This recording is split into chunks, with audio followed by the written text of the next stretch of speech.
If you're in real estate, there's one story in today's housing market that deserves a lot more attention because it changes how agents market, how brokers train, and how professionals position themselves in front of consumers. Baby boomers now make up 42% of home buyers. At the same time, first-time buyers have dropped to a record low of only 21%. Those two numbers tell you a lot about where housing is today and where the opportunity is for agents who are paying attention. Most real estate conversations still revolve around rates, affordability, and inventory. Those things matter, but demographics tell you who is actually able to move in a market like this. And right now, the answer is increasingly people who already own real estate, already have equity, and are making transition decisions from a position of strength. When baby boomers represent the largest share of buyers, that changes the shape of real estate demand. You're dealing with buyers who often have very different needs than the typical first-time buyer. In many cases, these are people who have owned for decades, built equity, and may even be paying cash or bringing large down payments into the transaction. NAR says the market is becoming more divided between equity-rich owners and younger households still trying to break in. On the other side, first-time buyers at 21% is not just a small dip. That's a record low. NAR also reported that the median age of first-time buyers rose to 40, which tells you that homeownership is getting pushed later and later for many households. So when people say the market feels stuck, part of what they're really noticing is that the people with the least equity and the least flexibility are having the hardest time moving. This matters because the market is not just changing, the job is changing. HousingWire recently framed this shift as a force that is pushing agents toward more multi-generational advisory work. That's a powerful insight. If more of your active buyers are older, equity-driven, and navigating family or life stage transitions, the role of the agent becomes less about opening doors and more about helping clients think through timing, downsizing, estate-related decisions, gifting, relocation, and how one move affects the rest of the family picture. In other words, this is not just a sales environment.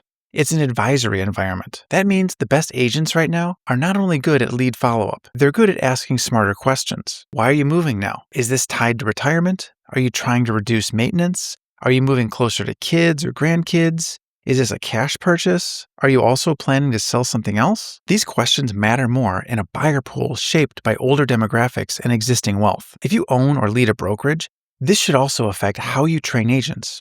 A lot of marketing systems in this industry are still built around first-time buyers. That made sense when first-time buyers represented a much larger share of the market. But if they're now just at 21% of buyers, then the agent who only knows how to talk to entry-level buyers may be underprepared for the client mix that is actually active today. Brokerages should be helping agents get better at conversations around downsizing, equity strategy, family transitions, timing the sale and purchase together, and serving clients who may not need a basic home search as much as they need clarity and confidence around a bigger life decision. It should also affect content strategy. The language agents use online matters. If every post sounds like it's aimed only at first-time buyers, you're probably missing a large and active segment of the market. That does not mean you ignore younger buyers. It means you broaden the conversation so your content reflects what is actually happening. Here are the kinds of themes I think agents should be talking about more right now. First, equity. Not in the technical way, but in a real-life way. Explain how equity changes options. Explain how long-term ownership creates flexibility. Explain why today's move-up, right-sizing, or downsizing decisions often start with what someone already owns. Second, life transitions. A lot of older buyers are not just buying a house. They're responding to retirement, family proximity, health, maintenance, simplicity, or lifestyle changes. That's a much deeper conversation than square footage and granite counters. Third, practical guidance.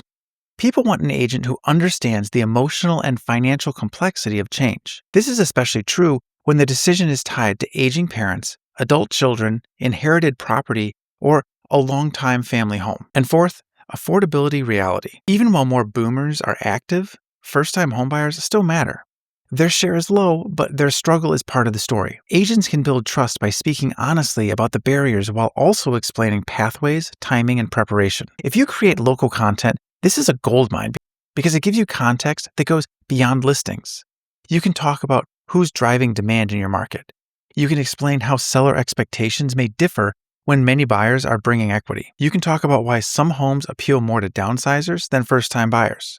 You can discuss how family-driven moves are shaping local transactions. You can speak to what real buyers are actually asking in conversations today. That's better content because it's more specific, more relevant, and more searchable. So here's the big takeaway. The housing market is not just a rate story. It's not just an inventory story.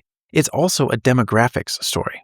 Baby boomers now make up the largest share of home buyers. First-time buyers are at a record low. And that means the professionals who win in this market will be the ones who adjust their messaging, sharpen their advisory skills, and stop assuming today's buyer looks like yesterday's buyer. If you're an agent or broker, this is a great time to ask yourself one simple question. Does your content and your client strategy reflect who is actually buying right now?